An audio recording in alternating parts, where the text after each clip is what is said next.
Welcome back, ladies and gentlemen. I am Madals, and this is the WCS EU qualifier number 2. Got an awesome ZvZ coming up and a team kill coming up here on Overgrowth, spawning to the lower left hand position as the pink Zerg player. He represents Vega Squadron. It is none other than JonnyREcco. And to the top right, his opponent, also representing Vega Squadron, it's Hope. So nice little bit of ZvZ coming up now. This is, if I quickly check in the bracket, I believe a round of 32 game. So we're quickly going through here, keeping things looking fairly close, fairly tense. Exactly who gets through, we'll have to wait and see. But of course it's only the top 4 that qualify from a bracket of 200 plus. WCS is where they all want to be. It's incredibly tense to get there, and that's what they're all playing for. Not the last chance to get through though. Of course there's 2 more qualifiers after today. One tomorrow, and that's a standard open qualifier to only on Masters Plus. And then Thursday, the wild card. The wild card qualifier works by having to have at least 200 wins on ladder and being above Master League in Season 1 or 2 of 2014 seasons of, obviously, the ladder. Not many people have currently signed up for that one. Only 40 people, I believe, are applicable. I was talking to one of the ESL admins earlier today, and it was around 40-ish that were currently able to play in that should they want to. Anyway, a couple of links coming out now from Rico. He's going to be scouting nice and early. Meanwhile, Hope, he's got 1 gas, 1 pool, and 1 hatchery. This gas is a lot earlier than Rico's, who's for the moment opening gasless. Considering we don't see a gas yet, it's likely to stay that way for a while before the double gas gets taken. It works, it's fine, but hey, there'll be a little while until we see exactly what Hope's got planned. If he pulls out at 100 gas, all of these drones, it's going to be a big speed play. And Rico's going to be trying to find out precisely what's going on. Sneaks through with 1 ling. This is so huge. He sees the gas. What he's going to want to ideally spot is whether the drones stay in. And at the moment, they do. He'll probably loop round just to try and confirm or deny what's coming. But regardless, Hope adding in a good number more drones. But still, drones simply mean that it's not going to be very aggressive yet, but their economy is staying equal. Rico's still gasless, but seeing the fact that there's still 3 drones in gas, the bailing nest being produced at the front of Hope's base should come as no surprise. A spine caller is central now in order to stop this. The double gases will be on their way now for Rico, taking them at the natural base. And he needs to look to get his own bailing nest up pretty quick, or alternatively, quickly tech up into roaches. Of course, roach on roach is the thing in ZvZ right now. Previously, it was, of course, a lot of muta on muta games pretty much every time. Unfortunately, terrifyingly, swarm host v swarm host may become a thing, and that makes shivers run down my spine. But yeah, up we go now. A couple of lings ready to make their way in just to check what's happening. Gonna see the drone, and this is nearly as good as seeing the 3rd base get taken. If a drone's coming over there, it's an attempt at a 3rd. Hope almost definitely going to be taking that. So it's not hugely aggressive.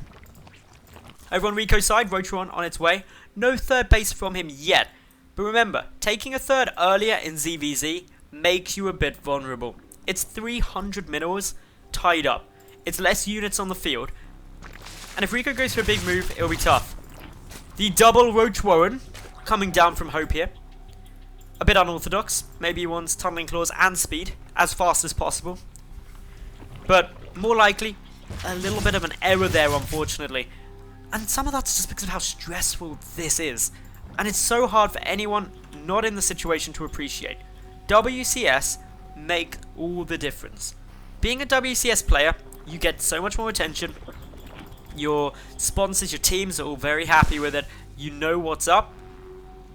But if you're not, unless you've got a big following already, or you've got something else about you've won other events or something, you're going to be struggling to get that attention from real top-end teams, sponsors, players, practice partners, etc. So Roach speed is now coming down. Luckily the second Roach Warren was cancelled by hOpe, so we realised that error. Adding in the double Evo, but Rico ahead in upgrades now. Already by about 25 seconds on average there. His speed is a lot behind though for those Roaches, about a minute in game. Not the biggest amount ever, but still a difference that can lead to some interesting timings. Worth noting that +1 carapace for Roach on Roach fights doesn't make a monumental difference, but since they're both probably going to be going for it, it's important.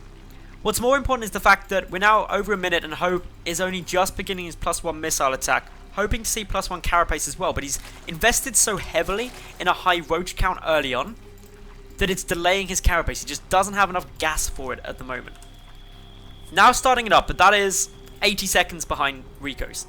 Rico now needs to get out some more units, utilise this spine crawler in order to defend. Not to mention the fact as well that hOpe, he's had a third base up for a good period of time, and while their supply counts are level, if this hatch doesn't start coming through quick, the Roach numbers and the drone numbers for hOpe are going to skyrocket.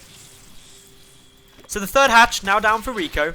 He's going to lose a drone to a couple of speedlings, which is irritating, but also not the end of the world. hOpe invested a lot of lava and a lot of time getting out these Roaches, and they haven't done that much for him, if anything for him. So we're 10 minutes in. I'd say this is the mid-game now in ZvZ, and mid-games aren't a time on the clock. They're a composition and a situation position, where generally your players have got out their key stuff, they've got all their tech out, or the main tech that they're looking to utilise in the map, and they're kind of hitting their +1 timings and stuff. That's where I like to consider mid-game really sitting. And in ZvZ, 3 bases with a lot of Roaches out, with those double upgrades coming, is mid-game. What we've now got to keep a real close eye on is, are we going to be getting out any addition to these Roaches? And it's not a guarantee. Mass Roach is viable. However, the longer the game goes on, the less viable it becomes. Roach Hydra, Roach Infester, they become big damage dealers. And one of these two, if not both, will be looking to go towards that. Rico taking a nice lead on that 1-1 upgrade, but it's now being leveled out by hOpe. But he's got 2-2 ahead as well. So, still 67 seconds advantage. A decent advantage, something that Rico's going to be more than happy seeing. But these Roach numbers looking fairly similar. Rico slightly up by 6, going to be looking to press in here. Takes down a couple of these Roaches, gets the first shots off. Both players do have speed. 2 Roaches being sacrificed, so the main army can get away, doesn't get flanked. And the gold base now being taken by hOpe. Rico's third was a lot later. hOpe should be able to stop most of this. Meanwhile, Infestation Pit on its way out, whereas hOpe just pumping more and more Roaches. And this is where we get an interesting little dynamic. By getting down just Roaches, hOpe will max out faster. He'll have a greater standing army sooner. But once this Infestation Pit's done and likely Pathogen Glands is nearly finished, the Infestors come out and suddenly Roach Infester wrecks Roach only. It's just because of the fungals. Not only does it deal damage, but the routing in place makes a huge difference. It prevents the concaves. So in goes Rico now, feeling pretty confident. His 2-2 is still a fair way off. It's not going to be done in time for this engagement. He does have defender's advantage though. Both players splitting, trying to get the better concave. 2-2 for Rico, nearly finished. He's got Pathogen Glands just started. hOpe repositioning, checking for the gold. Doesn't see it. Rico also doesn't know yet about his opponent's gold base. Another move round, 2-2 or +2 missile attack done now for Rico, +2 armor kicked in as well, giving him a solid upgrade lead here. So despite having slightly fewer Roaches, he can still trade alright. Some of those Roaches for hOpe also aren't here, they're running across the map. The concave though, better for the green Zerg player hOpe, and he's doing fairly well, but just that upgrade lead making all the difference in such large Roach numbers, and hOpe has to retreat. So now we're sitting in a position where hOpe has the better economy. He's on 4 bases, one of which is a gold. But JonnyREcco has the better tech with the Infestors coming out. Basically, it's up to Rico at this stage in the game to deal some good damage, because consistently being down economically is going to hurt. And while the drone count is in his favour, Hope is actually staying pretty level. It's only the gas really that he seems to be hurting on. And that's because for some reason he hasn't taken his 6th gas geyser. In comes Hope. One-shots that spine crawler with so many roaches. And while Hope has now got the +2 missile attack, he never got the +2 carapace. Doesn't make a huge difference, but REcco gonna be trying to trade this through. And here comes the infestors. This is the big fungals. And what a money fungal immediately coming through.